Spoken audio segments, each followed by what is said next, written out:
Mitra, um, can you tell us a little bit about one, the album you chose and Okay. why you chose this album? Okay. It's Michael Jackson's Invincible album Yeah, from released in 2001. 2001. Yeah. Yeah.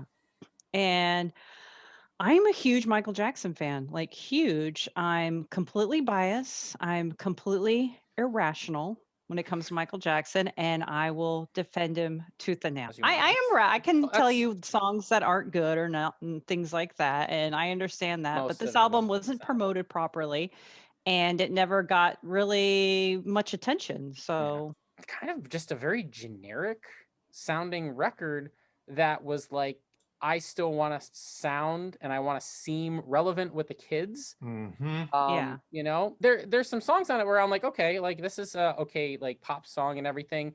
But can I say something?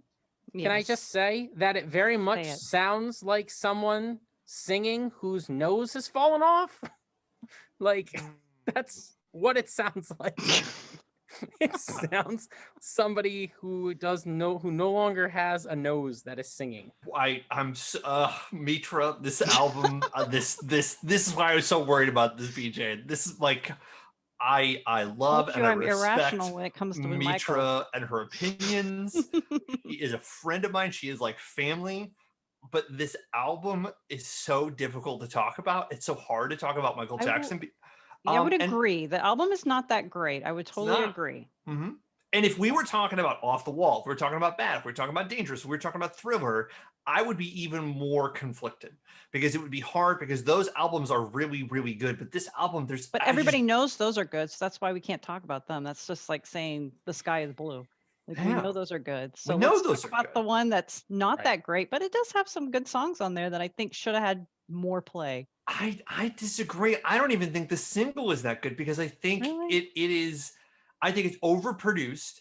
I think Michael is clearly on so many different drugs, and he's so far gone in his career in terms of Mm. actually being a performer and a singer that he can't actually do the things in like the production of the album it just feels so overproduced. I It think the whole album seems actually a little chaotic where there's yeah. just like random songs everywhere.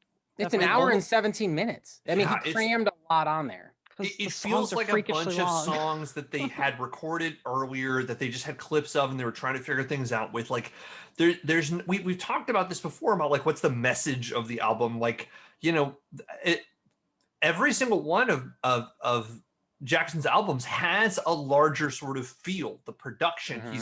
he is a really great producer. He knows how to produce his own music. He knows how to put on a great show. He's an incredible entertainer that way. And that's Mm-hmm. what's so sad about this album is like all of that is missing.